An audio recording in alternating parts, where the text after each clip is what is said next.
చిన్న శ్రీరామనవమి సందర్భంగా చిన్న పాట పడతాను సార్ నేను. ఏమైనా తప్పులుంటే క్షమించండి సార్. మొట్టమొదటిగా చూస్తున్న కొండపల్లి సత్యనారాయణ యూట్యూబ్ ఛానల్ మొట్టమొదటిగా సబ్స్క్రైబ్ చేయండి. ఒకసారి సబ్స్క్రైబ్ చేస్తే సరిపోతుంది. గంట వస్తుంది.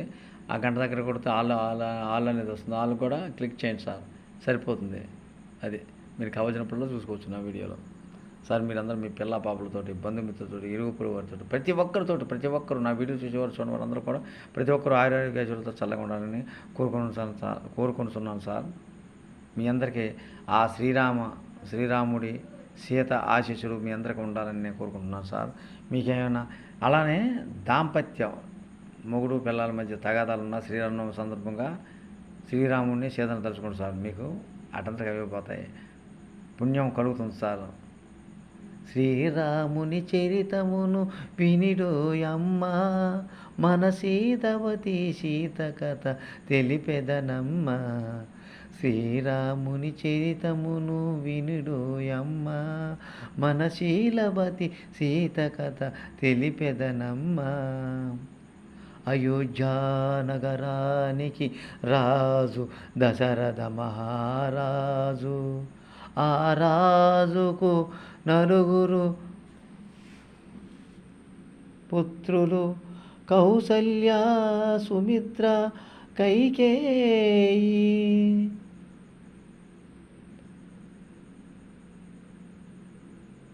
సార్ చూశారు సార్. శ్రీరాముని చరితమును వినుడోయమ్మ, మన శీలవతి లాంటిది. శీలవతి అంటే చాలా గొప్ప మనసు గల ఆమె అయితేనే శీలవతి అంటారు. ఓర్పు, భూదేవికి ఉన్న సహనము ఎవరికి ఉంటుంది? సీతకే. Yes sir.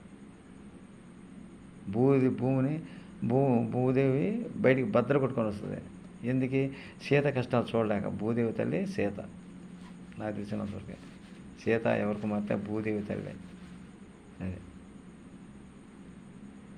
ఏమైనా తప్పుంటే క్షమించండి సార్. ప్రతి ఒక్కరూ నా యూట్యూబ్ ఛానల్ చూసేవారు చూడని వారు కూడా మీరందరూ ఆరోగ్యాలతో చల్లగా ఉండాలి శ్రీరామనవమి సందర్భంగా. నేను కోరుకునేది అదే సార్. ఎప్పుడు నవ్వుతూ ఉండాలి, మాకు కళకళలాడాలి. యంగ్ బాయ్ అలాగా ఉండాలి. అది అంతేగాని ఏడు మొహం పెట్టుకొని అబ్బో నాకు ఇన్ని సంవత్సరాలు వచ్చినాయి, నాకు అన్ని సంవత్సరాలు వచ్చినాయి, ఏంటి ఇదంతా అయిపోయింది. Don't like. మనిషి ఎప్పుడైతే సంతోషంగా పూర్తి ఆరోగ్యవంతుడే.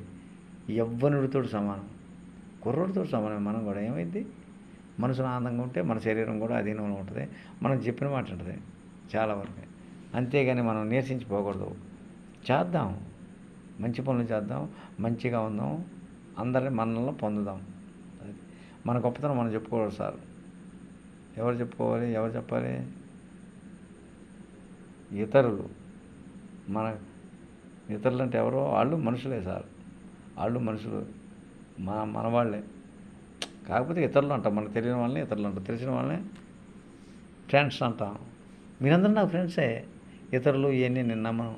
ప్రపంచంలో ఉన్న ప్రతి ఒక్కరు కూడా ఆరోగ్యాలతో చల్లగా ఉండాలి. ప్రపంచంలో ఉన్నట్టు అందరూ కూడా అవి వాళ్ళు మంచి వాళ్ళు చెడ్డవాళ్ళు నాకు అనవసరం సార్. అందరూ బాగుండాలి, అందులో నేను ఉండాలి. అది నా వీడియో చూసి వాళ్ళు చూడని వారు శ్రీరామనవమి సందర్భంగా ప్రపంచంలో ఉన్న వారందరూ కూడా ఆరోగ్యాలతో చల్లగా ఉండాలని మనస్ఫూర్తిగా ప్రార్థిస్తున్నాను సార్. అలానే ఆ దేవుని ఆశీస్సులు కూడా శ్రీరాముడి, అలానే ధర్మపత్ని అయినటువంటి సీత ఆశీస్సులు మీ అందరికీ ఉండాలని నేను మనస్ఫూర్తిగా ప్రార్థిస్తున్నాను సార్. మీ అందరికీ శ్రీరామనవమి సందర్భంగా హృదయపూర్వక నమస్కారంలో, అలానే హృదయపూర్వక శుభాభినందనలు, అలాగే మరలా శుభాకాంక్షలు శ్రీరామనవమి సందర్భంగా ఉంటాను sir. Thank you sir. Thank you very much.